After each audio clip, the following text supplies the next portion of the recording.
complicata.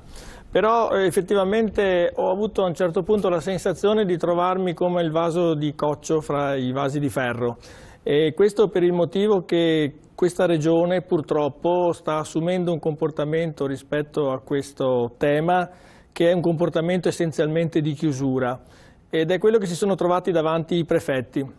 Davanti a questo hanno cominciato a ipotizzare la soluzione di visitare alcune caserme che si trovano oggi in stato di dismissione e sulla base di questo eventualmente ipotizzare la possibilità di ospitare numeri rilevanti, così come è attendibile che arrivino, all'interno di queste caserme.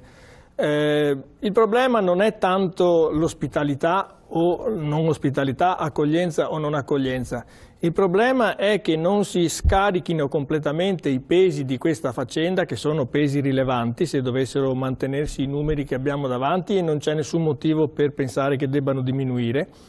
Se le porte di molti comuni si chiudono, il problema rimane limitato a quei pochi che non decidono di chiudere le porte.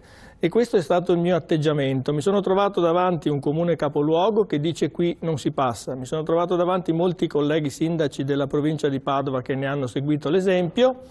Il mio atteggiamento non è quello di dire no, le porte qui non si aprono. Io non mi legherò mai davanti al cancello della caserma per impedire l'accesso dei profughi, però certamente va posto un problema di suddivisione del carico.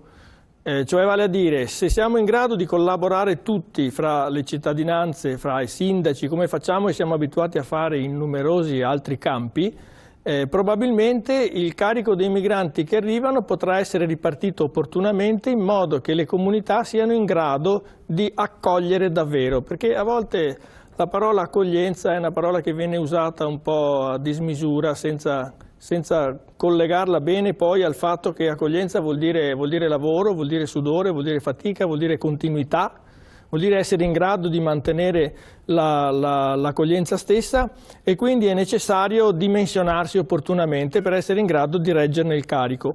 Comuni piccoli, come il mio, a 13.000 abitanti, evidentemente hanno dei limiti nel fare queste operazioni, le hanno fatte nel passato per numeri piccoli di persone. E che numeri avete appunto, Sindaco? Noi abbiamo oggi dei numeri piuttosto ridotti, e questi numeri siamo in grado di gestirli tranquillamente. Tra l'altro i prefetti si rivolgono alle strutture private, i comuni sono coinvolti fino a un certo punto, se non per sapere della presenza di queste persone. Voi però siete stati avvisati, giusto? Chiedo anche agli altri sindaci, perché dopo vedremo un'intervista, ecco, vedo già qualcuno